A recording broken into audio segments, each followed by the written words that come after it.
Hey guys, what's up? It's me, Mike. Here with actually a special video. Um, so last night, today's Wednesday, the first. Last night, the 31st, I played Final Fantasy XIII-2 for about 4 hours before I went to bed, and this is a video giving my first impressions about the game. Um, Overall, actually, I like the game a lot. Square made a lot of changes to the game compared to Final Fantasy 13. Um, So I played about 4 hours. I'm not that far into the story. I'm actually I'm right at the beginning. I've been running around training and killing monsters a little bit. Not really grinding, but I'm trying to I'm being a collection whore, and like I'm being really paranoid about missing items and stuff. So I'm running around all over the place. So let me just go through some of the changes that they made compared to the first game. The first game, and maybe you guys will be interested in picking it up. So the game first starts off with Lightning. You play as Lightning, the protagonist of the last game. I'm not gonna spoil anything much. You start off it immediately throws you into a fight, trying to get you into the new battle system, and you start off not in the typical Final Fantasy 13 or Final Fantasy battle. This is actually this. It's an interesting concept. You're on Odin, her summon.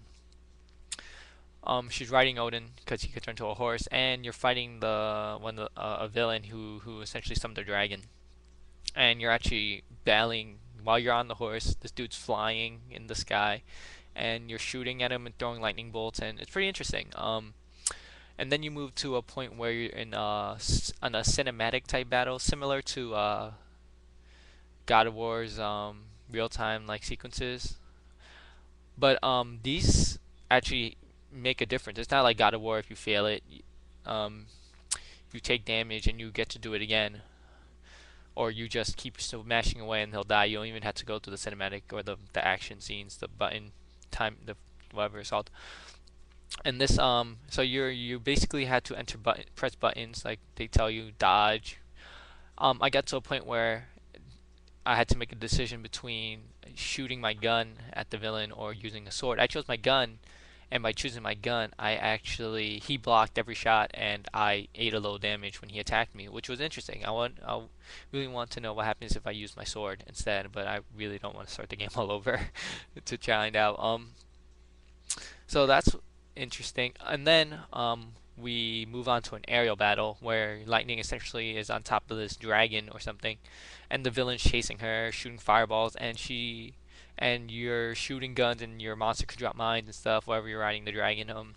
Which is really interesting. I like this sort of intricacy the new form of battle they put on. I'm also interested in the fact that you can in the live action, the real time events, you could pick. They have multiple decisions, and each decision makes a different outcome happen, which is really cool.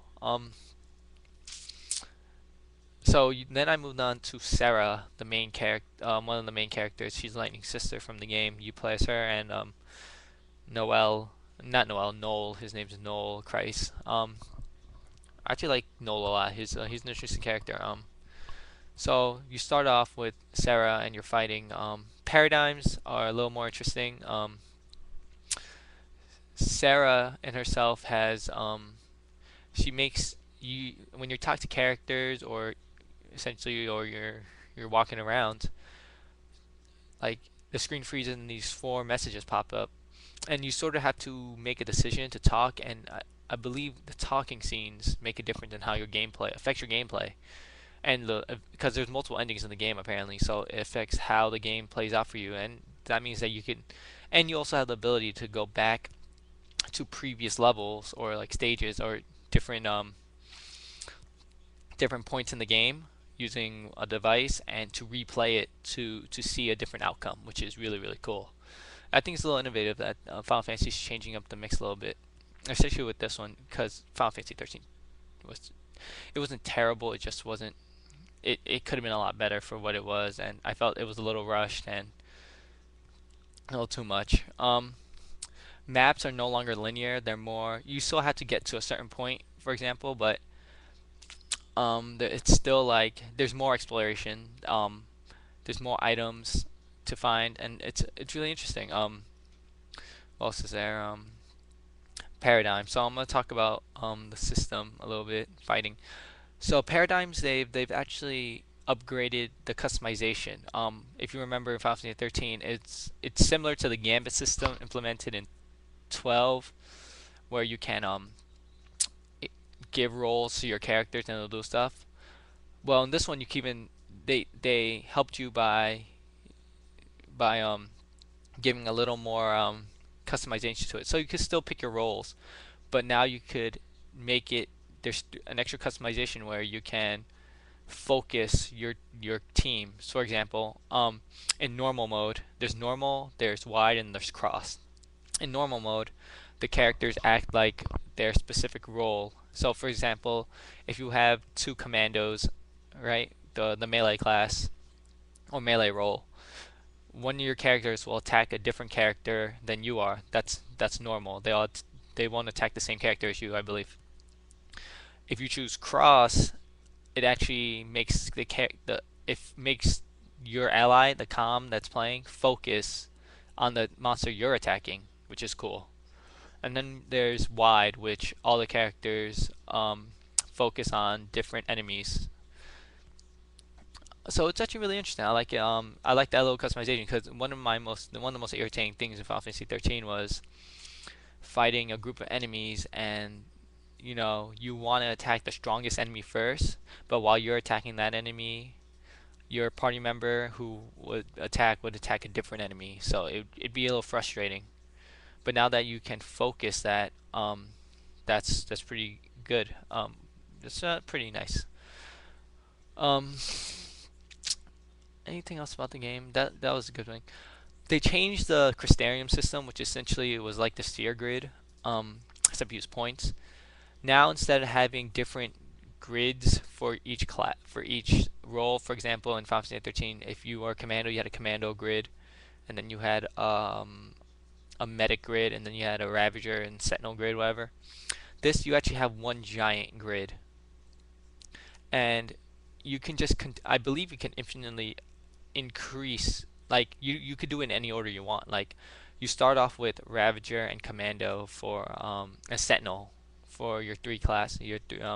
For example, with Sarah, um, you can actually, for example, I started her off as a ravager and my ravager level is a lot high. My ravager level is like up to like 20 something now, whereas my commando level is around 2 or 3. So you can just like level up. You could do level up one after another, or you could go try to max out one and then max out another one, or you could just mix and match. Like if you want a balanced character with a bunch of different skills, you could do that, which is sort of how my Knoll is. My Knoll has he knows a little bit of Ravager skill. His main focus is Commando, but he knows some synergist skills. He knows a little he knows some magic for Ravager just in case I need two Ravagers out. It's really interesting. So yeah, so you could really the customization is a little bit in more in depth, and it makes you think about what kind of characters what you should level up and what kind of character what kind of roles you need, because now the fact that you can level up in any order you want sort of makes you think. It's like, oh, this you don't know the area is gonna be hard, if the monster's gonna be a little tough. Maybe you need a sentinel, but you know you had to go because you don't have enough points to go train to learn that sentinel because you don't have enough defense. Or maybe this enemy's magic only, or is immune to magic, so you should level up like commando. Or this enemy, this enemy is filled with this area is filled with enemies that resist physical, so you need more magic, so you should level some Ravager skills. Or you need some buffs to power you up during a battle against a boss, which is nice. Another thing I like is they implement a system sort of like Pokemon, I guess. As you kill monsters, you get these crystals. They turn into crystals, and you get to use them in your party. And basically, they also level up. They also have the Crystarium, where if you which you level them up through items, not points, that you find in battle or can buy. And they basically learn skills by leveling them up, and you could make them stronger through magic. Like for example, if you have a magic type monster, you wouldn't give it physical ability. You give it like physical attack. You give him magic ability, crystals that level up his magic skill attack, and things like that. And you can also feed or like combine monsters. So you could get, if you have a low level monster, you could combine it with a high level monster, and the low level monster would get skills and abilities and buffs from that low level monster, which is with a high level monster. It's cool. Um, Anything else? So that's really interesting part. So the game tries to make you like try to find the best monster for your play style because there's tons of monsters in the game. I have a bunch. I'm currently using a medic. So it's like, oh, you have this medic right here, but you found a better medic. So you really don't need this medic, the old medic anymore. You just combine them with the new medic and make the new medic better. So I really like that. I'm really interested in trying to find the best monsters because I am a completion whore. I'm really interested in finding the best monsters and things like that. So what don't I? So that's what I like so far about the game. Not much. Story's a little more in depth, or story's good. It's not bad right now. I'm a little confused about what's gonna be happening, but we see what's happen. We're gonna find out what happened. I actually like the way the menu's laid out. Before in the menu on Final Fantasy 13, you would just see the three names of the characters in a face picture. But now in this menu, you actually see Noel and Sarah full character renders with their weapons, standing, their name, and their HP and stuff. It's really actually really nice. I like it a lot. Um, what else is there? Not. Oh, not much. Anything else? I think I feel like I'll spoil the game a little too much. Like especially like with things. But the game's interesting. It's really, really, it's Square stepped up from what Final Fantasy 13 was. A lot of people have been trolling and raging about this game. It's actually a lot better. I think people aren't giving it a chance because it says Final Fantasy 13 on it, and they even if they didn't play 13, they read reviews or they heard from a friend that 13 wasn't great. I mean, 13 wasn't great. It was good. It was okay. It wasn't terrible. It's like, oh, this is the worst game ever made. It's not. It's not the best Final Fantasy I've ever played, but Square tried to do something different. They took a gamble. Did it work out? Not really, but with 13-2, they sure stepped up. One thing I don't like actually right now is the boss battle music, which is a gripe. Which one? Not really a problem I had in Final Fantasy 13, but in this one, the boss battle music is annoying. I don't really enjoy it. Another thing I wish Square actually implemented a system where I could change the voices to Japanese because I really rather hear like some of like the music in Japanese or the voice acting in Japanese because just sometimes like Japanese is a little bit better. For example, in 13, I really didn't like the theme song by Leona Lewis. I preferred the Japanese version, and I wish there was an option to put the Japanese voices instead of the because it's not that hard. There's subtitles, just it's 50 gigabytes. I don't know. It's not that hard just putting voices in. Um, but in this one, they actually have a song with the same melody as the Japanese theme, so that's interesting, which is good. That's what Square did in Final Fantasy 9, Final Fantasy 10-2, and Final Fantasy 12 and 8. They had a English song in both America and Japan, and in 10 they had just the Japanese one only.